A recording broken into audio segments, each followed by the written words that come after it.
in verses number 33, Sisio Malafa, verse number 38.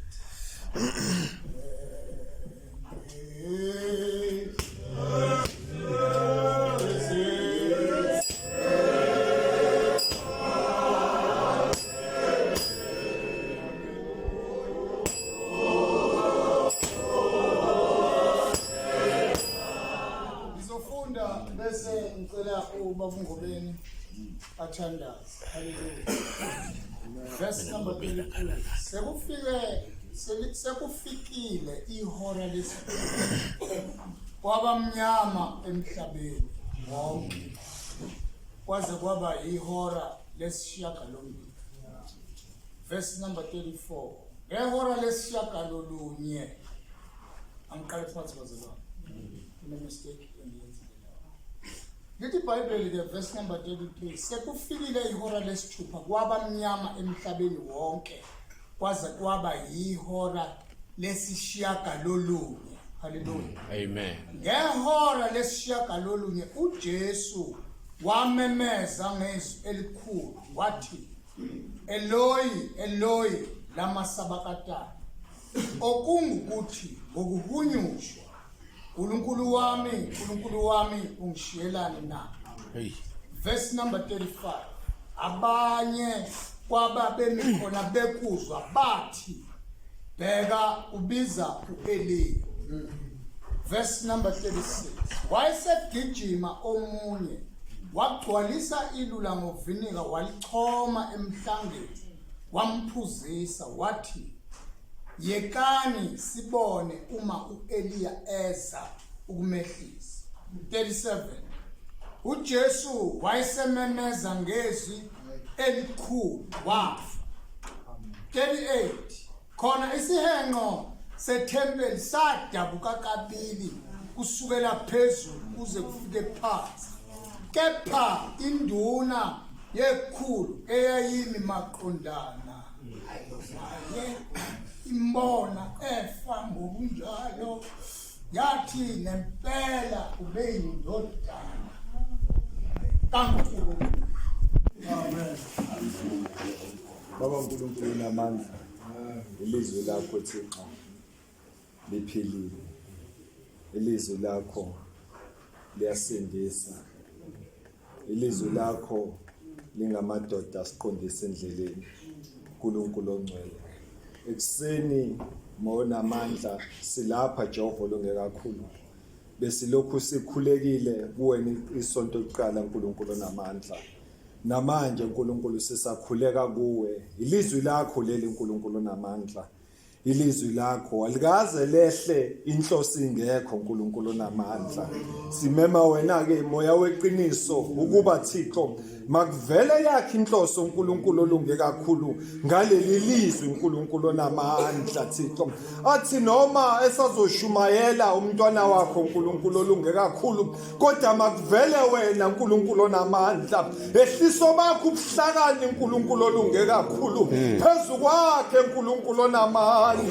Mangaveli yena Thixo kodwa makuvele wena uNkulunkulu onamandla, ngoba ilizwi uNkulunkulu olungile akusile lo muntu uNkulunkulu onamandla kodwa ilizwi uNkulunkulu ongcwele ngelokusiza umuntu moya weqiniso ekusanike uNkulunkulu onamandla.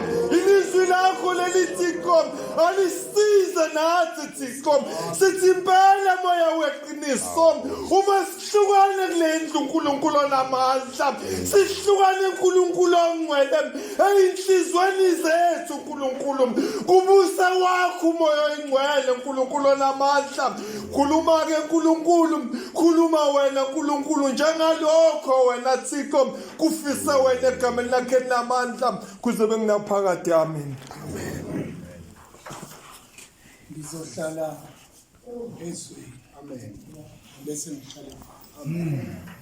Kodwa kunento ezimbalwa engifisa ukuziveza bese ngithi Eloi ngihlale phansi. Amen.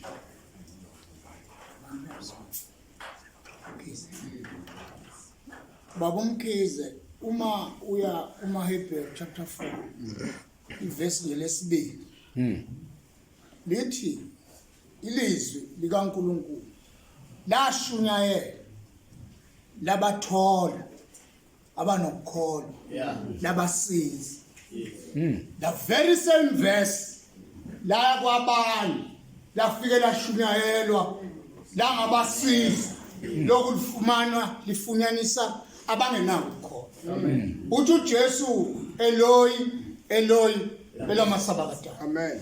Uma uJesu esho lamazwi ngibheka into ezimbili ukuthi uJesu ungumJuda. Kodwa lamazwi athi Eloi Eloi asilanguage yakhe. Amen. Mhlawumbe ngabe uSathane ngobuke wamvimba ephuma entabeni uyawazi namavesi. Mhlawumbe ukhona yini obedidiswa ngoba ngelinye ilanga amadodana kaNkuluNkulu akahlala noNkulunkulu ezemhlanganweni kodwa uSathane wabona uNkulunkulu amadodana wambonanga ngoba kuyenzeka sigijima evangelini sisonke simemeza uJesu kanti oyedwa wethu akazile ngokuzolungiswa uzochitha okulungiswa. Amen.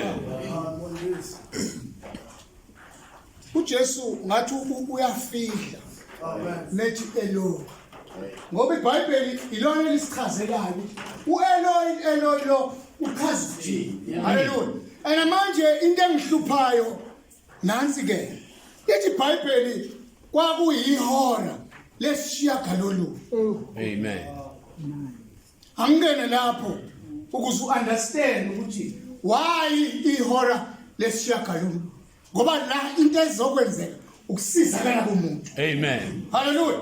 Ukusizakala komuntu bekuthi kumaHebheru kudala lithi iBhayibheli mawuya encwadini yaLeviticus chapter number 15 uverse 16 lapha ngehora lesishiyagalolunye Nkosi yami bekuyiwe emthandazweni kulethu izinto ezinegazi kuyongena ethabanini kungena umpristi ngalo leli hour makade basale ngaphandle bathatha igazi lesimbuzi nesibongo ayolibheka ngaphakathi ehlelweni sobukhosi ukuze abantu bathole umusa. Now ihora lesishiyagalolunye uJesu yakhuluma amazwi asindisa mina nawe ayikho ngokubuyela phansi kodwa ingokusindiswa uthi uJesu Eloi abantu bashintsha language ukuze useduze wakho angayizwi indaba. Amen.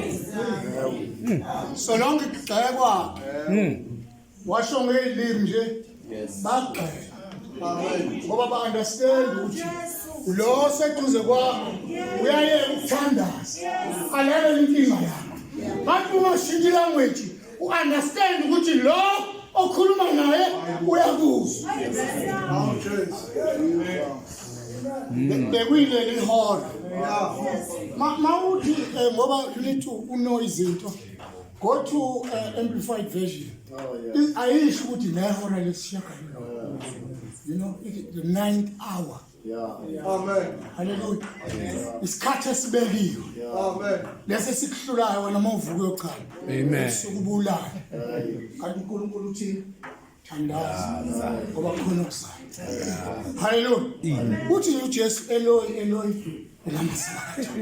Now ke makuzuma kugcwalisela umbhalo. Amen. Amen. Uthi sasibani uthi wayekhona emandulo usesenguye namhlanje uthi konke kwavela and mafundwa jolozi kuthiwa Jesu ndodana kaDavide ngihawukele.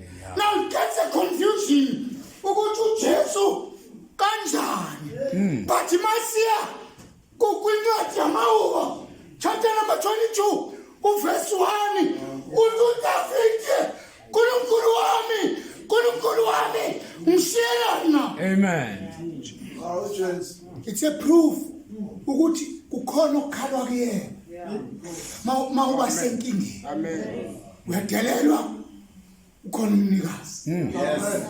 Uyahlushwa ukhona ukhala kuyena.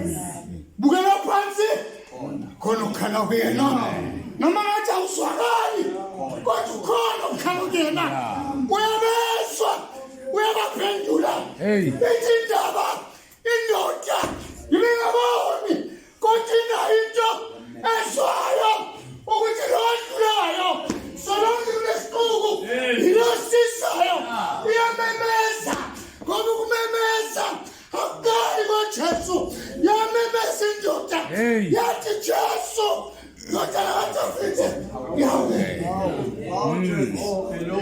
solonke wena ubheka abantu yamemezela yamemeza ngizovela nokuthi ngikhonza uJesu kodwa uJesu uyamemeza mangikuvezeleke ukuthi njengoba ekhuluma lamazwi usebuyela kuyise. Amen. Manje ekugcineni ngesibambane ukale ngoyise. Amen. Angithi nawe wenze njalo. Mawusekhoneni. Angikhulume phela. Mawusekhoneni nawe wenze njalo. Amen. Uqala ngalo kuphela. Uthe baba mevulu eqeda ukushawa nje ekhululwa yonke into uthi baba bathetheleke. It is very important to understand who is your father. Amen. Noma izinto ziyalahleka let's ukuthi understand okuyena yena no usekhona wakhona awusele usalungisa. Amen. Amen. Amen. Njobethi Eloyi atshela umngane wakhe njengawe. Amen.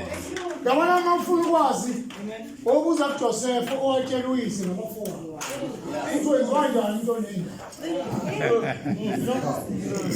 Ukuba watshela nje uNkulunkulu wezomsefa uNkulunkulu azambeka eceleni. Nanoma izinto ziyaqala understand ukhala kuyena. Unandubana umfundisi you call power and trust uthi baba konke sengihlelekile ngasakwazi ukushumayela ngoba ukhona inkinga zenu kodwa Eloyi eyamasaba kathina uNkulunkulu wami noma ungakushiya kodwa ngizele ukugcwalisa umbhalo. Amen. Kunento kuwe nje encane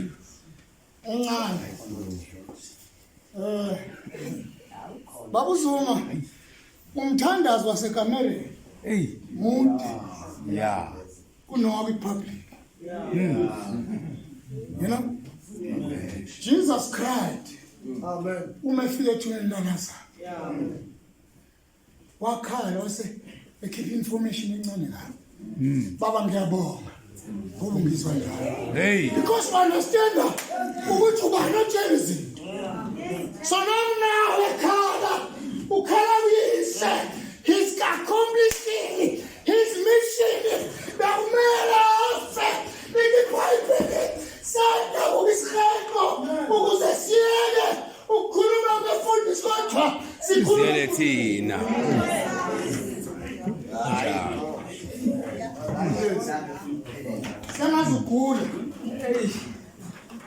Sengazugule ufuna ukukhonsata emabhedeni. Kwaphela nengoma iyasho ithi sifihle ngaphansi kwemvana akhona amanye ahlulekile.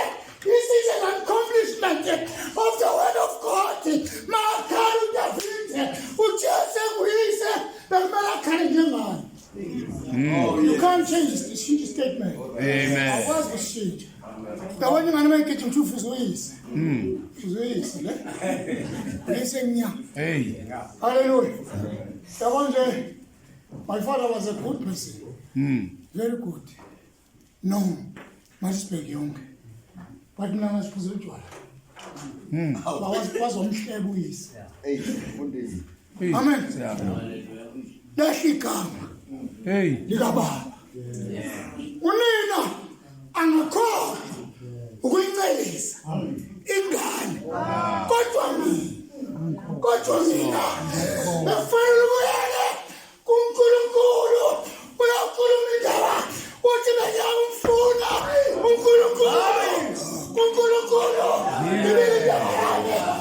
manje ngiyashweni ngiyajilelwa kwalonto enengidinga esiyashakala. Hey. Amen. Uthenje Eloi lasamakatana wahlehla uSathane wangayi-understand language. Amen. That's why wafezeka ngoba uyazi mawuqala uthini. Hallelujah. Amen. Uyazi mawuqala uthini. Bekumele ngelinye ilanga kungabi inkonzo ekuzoshunela khona. Sithandaza kuphela. Hey. Sibonke uhamba ufike. Hey. Hamba ufike. Sibonke uhamba ufike ngoba nanoma yini uJesu ayenzile. He prayed and tell his father. Hallelujah. Amen. Uthi uPaul Paul kwibandla laseFilipi chapter 4 verse number 6. Ingakhathazeki ngalutho kodwa izicelo zenu zaseNkulunkulu siyanxusa siyakhulela siyabonga asiphambanisi asitayi ngokubonga angakazi kodwa fanele siqine senxusa bese siyakhulela masinxusa sithi sikule ndawo ngenxa yokuhlupheka bese siyakhulela sithi wena wethu inkosi sitabekwa ongatshonawe uyizulu lomhlaba uyisenalelo sesiyoseko bese siyawu siyamwela okukhulu. Amen. Hallelujah. Bayikho ngawe ngoJesu. ngoJesu. Manamelekile. Ubelengela ukuthi kungabi khona iphutha. Usihlalele nje. Awukwazi ukumemeza kodwa uJesu wamemeza. Eloi elamasabakathana. uNkulunkulu angashiyi. Bangashiya abantu kodwa uThixo akazakushiya. Amen.